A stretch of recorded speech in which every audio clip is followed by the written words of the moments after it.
तर या नाटिकेच्या निर्माता, लेखिका, दिग्दर्शक आणि आम्हा सर्वांच्या मार्गदर्शक त्या म्हणजे डॉक्टर सुवर्णा पाटील मॅडम यांनी हे नाटक आज तयार केलेले आहे. त्याबद्दल त्यांचे जोरदार अभिनंदन, स्वागत आहे. आणि या नाटिकेचा पात्र परिचय याप्रमाणे आहे. तर मुलीच्या भूमिकेमध्ये आपल्या मोनिका घोरपडे सिस्टर आहेत. आजीच्या भूमिकेमध्ये रेश्मा जामसंडेकर सिस्टर आहेत. आईच्या भूमिकेमध्ये मेघा गायकवाड सिस्टर आहेत. बाबांच्या भूमिकेमध्ये आहेत तेजस्वी राणे सिस्टर आणि स्कूल टीचरच्या भूमिकेमध्ये आहेत रिद्धी गाग सिस्टर. आणि मी स्वप्नील आतेकर तुम्हाला यामध्ये मधामधात नॅरेटिंग करणार आहे. चला तर मग बघूया जास्त वेळ न घालवता या नाटिकेकडे.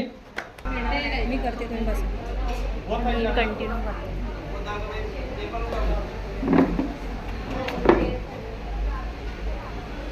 मम्मा, ए मम्मा, मम्मा ऐक ना गं, थांब जरा.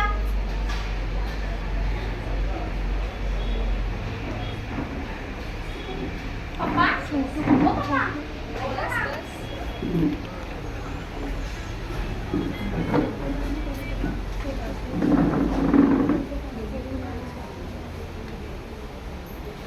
ऐक ना मम्मा, अगं मला काय तुला सांगायचं.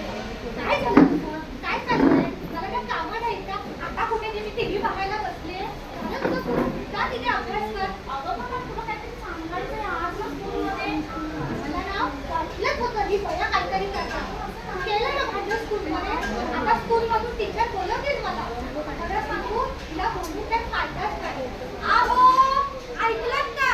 लेकीने काय दिवे लावले? थांब जरा, माझा कॉल चालू आहे आणि मला कामं पण आहेत. तुमचं काय आहे ते तुझं बघून घे. हो ना, इथे मीच रिकामी आहे ना. जा तू अभ्यास कर.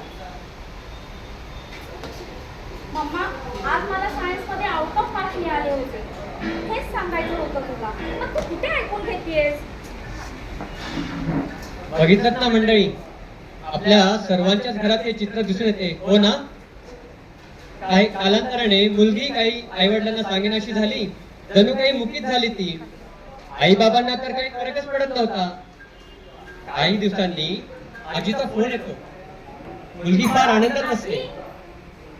छान आजीशी फोनवर बोलते.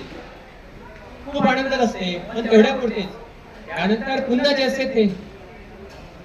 आता या घरामध्ये आजी आली आहे. बघूया त्या घराचे पुढचे वातावरण काय आहे. आजी, तू आली? तेरा मुझसे है पहले का नाता कोई, यूं ही नहीं दिल लुभाता कोई.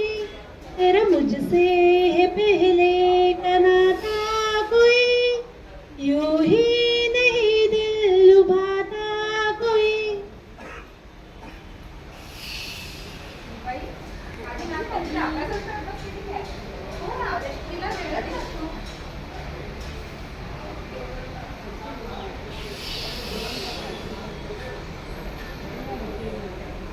जास्त वेळ नाहीये का? हो ना, तिला तर वेळच नसतो. आमच्याशी बोलायलाही नाही आणि अभ्यास करायलाही नाही. स्कूलमधून वारंवार तिला तक्रारी येत असतात. माझ्या मताप्रमाणे तर मी स्कूलमध्ये अभ्यास करण्यात एकदम एक्सपर्ट आहे. आणि ही अशी का म्हणते, बघते आता याचा विचार करून. श्राव्या, चल आज मी तुला शाळेत सोडायला आजी, तू येणार मला शाळेत सोडायला? वाव! आणि थांबा, मला बॅग बॅग घे, बॅग घे.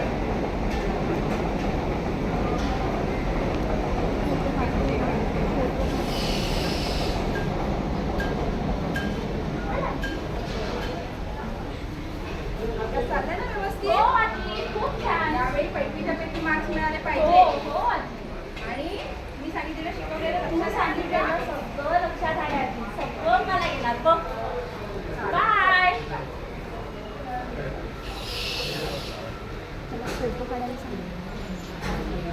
सुनबाई, मी काय म्हणते, मी जाते आता गावी. इकडे नातवंड पण माझी वाट बघतायत आणि कामं पण महत्वाची आहेत घरचं. का बरं? इथं करमत नाही का तुम्हाला? इथं आहे ना तुमची नात. ती तुमची नाही का? माहित आहे का तुम्हाला? आम्ही दोघंही नोकरीला जातो ते. आम्हाला वेळ मिळत नाही ते. अगं, मी असं कुठे म्हणते, पण तुम्ही जरा काळजी घ्या ना तिची. तुम्ही टीव्ही, मोबाईल आणि तुमच्या नोकरीमध्ये त्या ती बिचारी एकटी. म्हणजे म्हणजे तुम्हाला असं म्हणायचं आहे का आम्ही तिच्याकडे लक्ष देत नाही ते? असं मी कुठे म्हटलंय? पण तुम्ही जरा जबाबदारी घ्यायला पाहिजे ना. बरं झालं. तुम्ही आम्हाला शिकवू नका काय करायचं ते. ते का गाव आहे का? आम्ही नोकरी करतो, आम्ही काय घरात बसून राहत नाही. दुसऱ्या दिवशी अचानक आजी घरातून निघून जाते. बघूया पुढे काय होतं.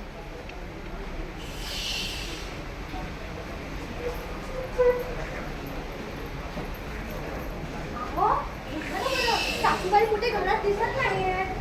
काय? असं फिरले कुठेतरी. आजी परत आजूबाजूला. आजी कुठे आहे माझी? आजी तू ये कुठे गेली? आजी कुठे? संध्याकाळी क्लास आली आहे. मला वेळही नाही रे देवा. तिथे गेला कुणास ठाऊक. डोक्याला नुसता ताप करून ठेवला. आजी ये ना तू कुठे? मम्मा आजी कुठे गेली? अहो, आजी कुठे गेली? जा तू शाळेत. जा.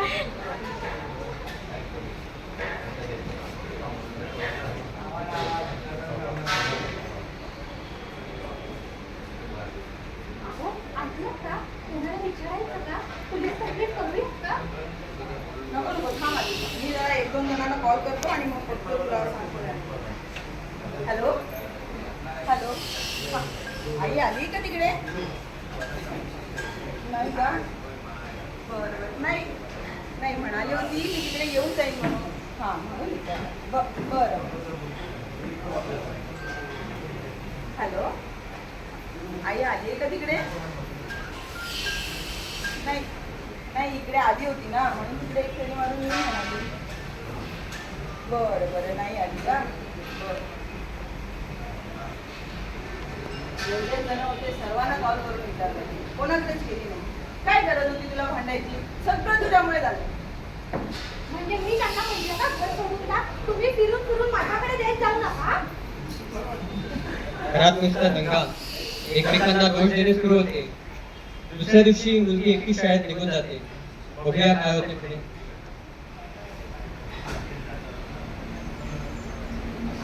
अहो, स्कूलमधून अँन्युअल फंक्शनचा मेसेज आलेला होता. त्या गोंधळामध्ये आपण विसरूनच गेलो. आपल्याला स्कूलमध्ये जावं लागेल प्रोग्रामसाठी. अरे आता मला मेसेज तर जावं लागणार. चल आवाज बदलून बघत करू. चल निघूया.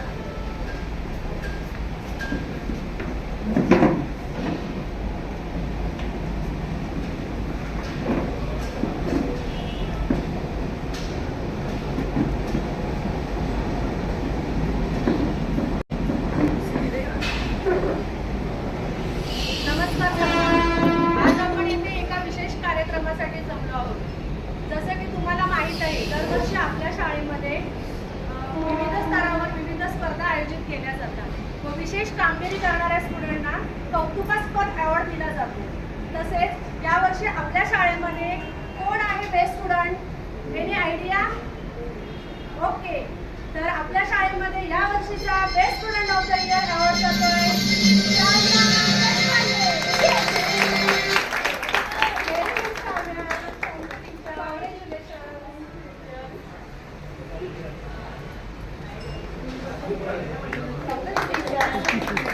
तुला बोलायचं आहे काही श्रावण्या?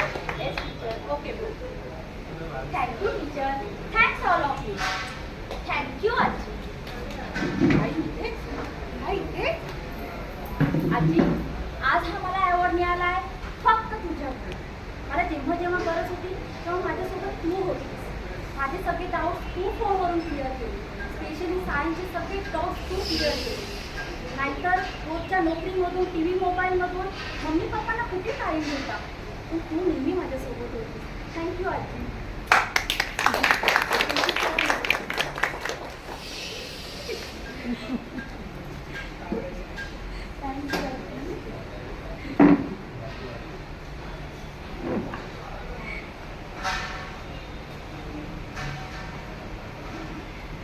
आई या सर्व व्यापातून माझ्या मुलीकडे कधी दुर्लक्ष झालं हे मला कळलंच नाही. खरंच मला माफ कर. यापुढे अशी चूक कधीच होणार नाही. मी आता परत कधी करणार नाही. मला माफ करा.